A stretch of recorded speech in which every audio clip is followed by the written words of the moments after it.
Hey, Okie Tools here, and this is going to be my video where I took some scrap lumber and made a nice shelf that also was going to be used as a power tool charging station on top there, and power tool storage unit here on the bottom with PVC. Like I said, just using PVC and salvaged lumber that I got off a work site. So stay tuned, I'm going to show you how I did that. I want to do this project for a while with the shelf here, and I just figured, hey, I'll just try to do it on the cheap and use whatever I got laying around. So I got a bunch of pieces of 2x4s and a bunch of pieces of this 2x12s that were 8 foot that I cut down to use for different projects, including making this workbench here probably 2 years ago now. So kind of had this stuff laying around. I use it for odds and ends, so I decided, just go ahead and use it and put together the shelf.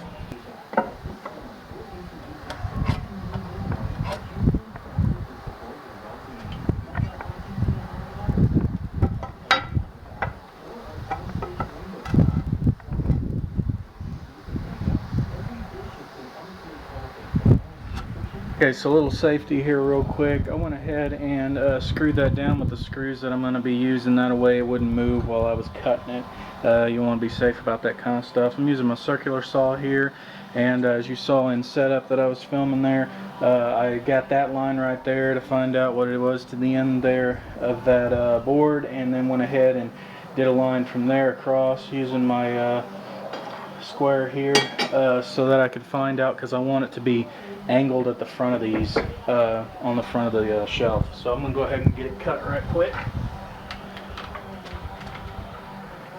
Hopefully y'all are still in angle.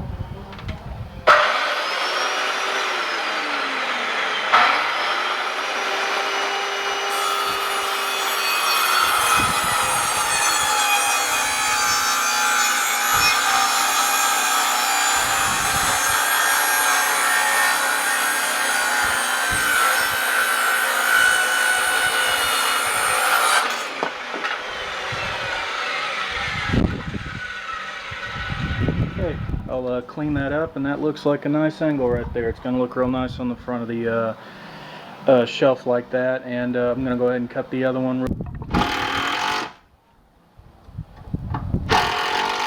These on either side, I just decided I didn't want to cut these boards. I didn't mind the overhang to it. I wanted the exercise, and like I said, this is just supposed to be made out of scrap. So this one right here was 31.5 inches, and this one right here was 25 inches, so that gave me 3 1/4 on either side. So I just marked those on either side and got it centered in there, and then used my other pieces that I had made to figure out where I wanted that at, and then went ahead and put that to that length right there, and over here tacked this end down but left it loose, and then went ahead and did it over here, and then once they were both where I wanted them at, I went ahead and sunk them down in there.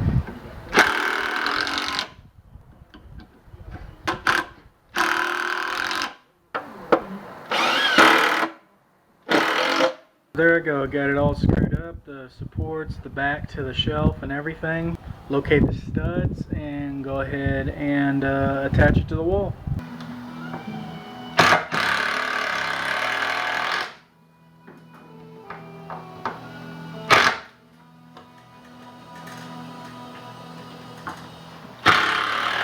There you go, it's hung up there, and already tested to see if it would clear everything, and it's fine. Where I'm going to put them is on this end down here, the PVC pipes, and they're going to hang down right here over the top of my compressor, so there's plenty of room there, and had no trouble finding studs and everything, and it's on there. It's solid. I put all my weight on it. It didn't flex at all. See PVC out here, and some of the hand tools I'm going to be using. I'm actually going to be using mostly hand tools to do the project. If you want to use a bandsaw or something, I don't have one of those, but that'd make that a lot easier for cutting the pipe the way you want it and stuff. I'm just going to be using my 1/2 inch drill there with this 1 3/4 hole saw that I'm going to use to make the actual hole, and that's going to be the inset for where the tool is going to go at. I'm just going to cut some vertical lines with some of these hand tools. The links and everything on mine are going to be different. I think 1 3/4 is pretty standard for everybody's handles on their impact wrenches and impact drivers and drills and stuff like that. But so that one may be the same for you. But my links on mine are probably going to be different, so I won't go into a lot of detail in that. So I'm just going to cut them sort of custom to the size I need them.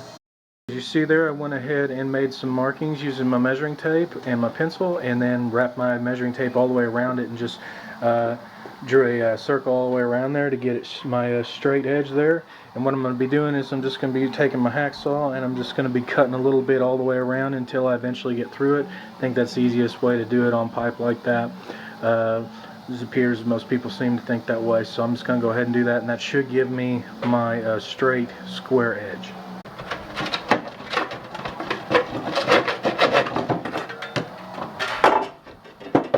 There you go. 10 inches, and it looks pretty square to me, so that worked pretty well.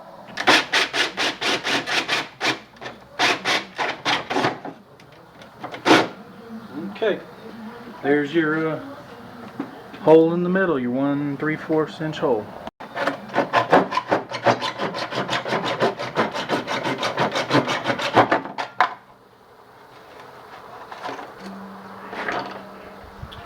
Okay, there's the cut. As you can see, I got the cut out where the 1 3/4 inch hole was, and then I just made 2 vertical lines going back to the end here, and just cut it out using the combination of this PVC cutter and this little hacksaw.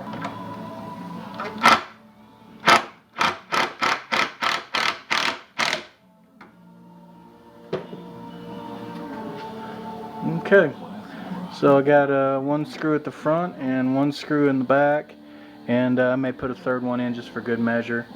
And all I need now is to go ahead and do the other 2 for the 1/4 inch impact driver and my 1/2 inch drill, and I will be done. So there's the end of the project. Got my Makita 1/4 inch impact driver, got my 1/2 inch hammer drill, and got my Cobalt 1/2 inch impact wrench up there. Have additional space up here for other drill bits and additional batteries. This is my new 4 amp hour for my Cobalt that I got. Those are back in stock. Happy to see that. I got my Makita charger right here, and I got my Cobalt charger right there. Cobalt charger has some slots in the back, so I put 2 screws in there and hung that up, and got a power strip up there that run down to my main wall plug-in, so I can charge batteries, and it's no problem just putting those up there as you see it flicked on there.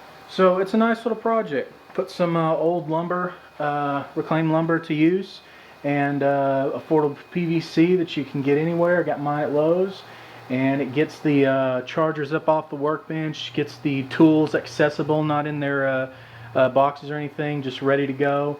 Pull them right off and go to work.